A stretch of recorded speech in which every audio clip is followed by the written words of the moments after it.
Right now you're looking at the bank of Sugar Creek on the north side. This is where my property crosses the creek. If you go to the left, see my kayak here and the creek where I came from. And here are the old pilings for the railroad. So the evidence of the old railroad right here. And some old boards and that. So I know I'm in the right spot. And then if you look in the water here, there's an amazing old railroad tie, very large railroad tie. You can kind of see faintly through the water.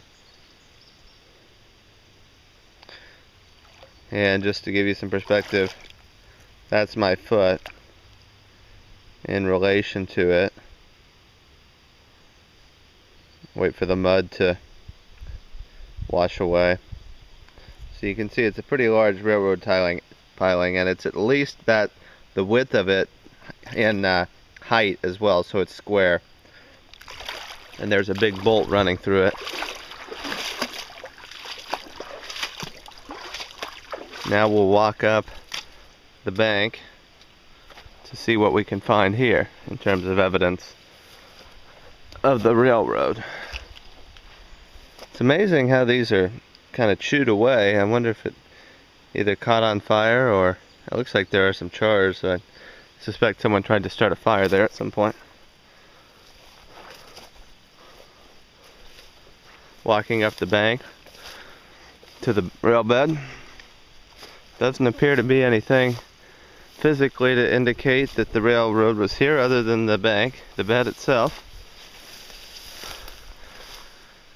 And my property extends to this row of trees right here, at which point it stops. So we'll go investigate this a little bit more.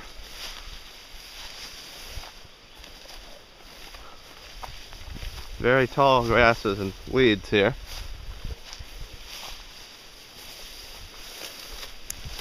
There's a deer right there running that we just scared up. Might be more.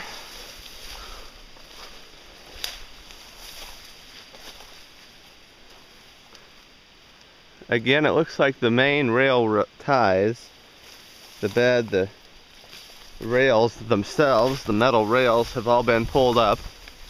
They don't appear to be here.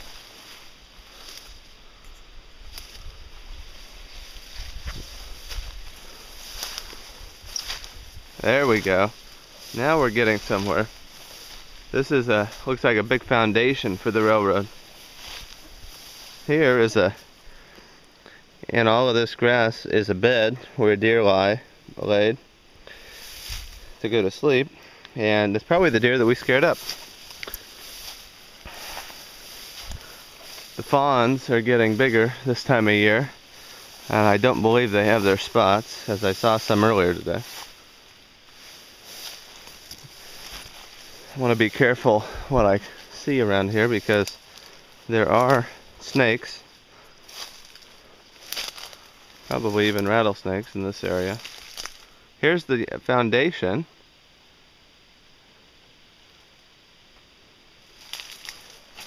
This must have been where even though we're away from the creek now, this must have been kind of where the land started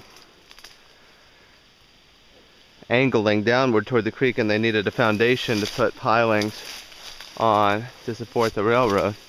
But here's another one of those big, huge ties, like the one that we saw in the creek. Some very large bolts, as you can see. And some boards, looks like indicating not to cross through here.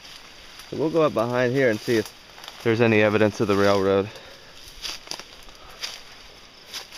Beautiful over here. It's just, you can see for a very long distance. There's a fence, so that's why it's so clear and beautiful here, because there's a fence right there. And this marks my property line. And there's actually a tree stand right down there where people hunt, if you can see in the middle. Cottonwoods are just beautiful this time of year. Pretty windy today, so they're making lots of noise with the wind rustling through their leaves. We'll go up here to the top of the old rail bed, see what we can see.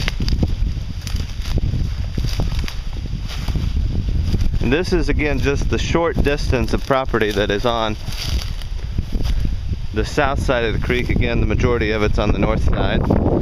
So this would mark the southern line of my property here on this section 24 and 25 of Oakland Township. Cattle out here, I suppose, is why this is nice and mowed looking. And there you can see in the distance an agricultural field. The mound right in front of us, that's where the railroad came from, and you can see that going into the distance for a long ways.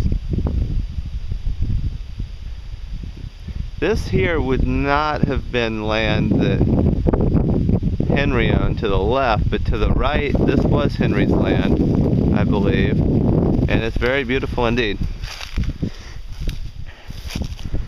Again, on the ground, I don't see any old rails. I assume they've been pulled up.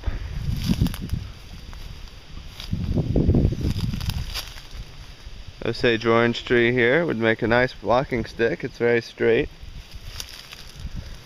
And this again here marks the stopping point. I don't know why they put these boards up. I guess to prevent someone from driving off of them, because it's very sharp downhill from here. It'd be excellent to save some of these pilings and use them for mantles. I think those would be in high demand. I have to come out here someday and do that, but I don't know how in the world I'd ever get them out. Sugar Creek is a very small and narrow creek. I couldn't even get in with a kayak today without portaging probably 15 times or so.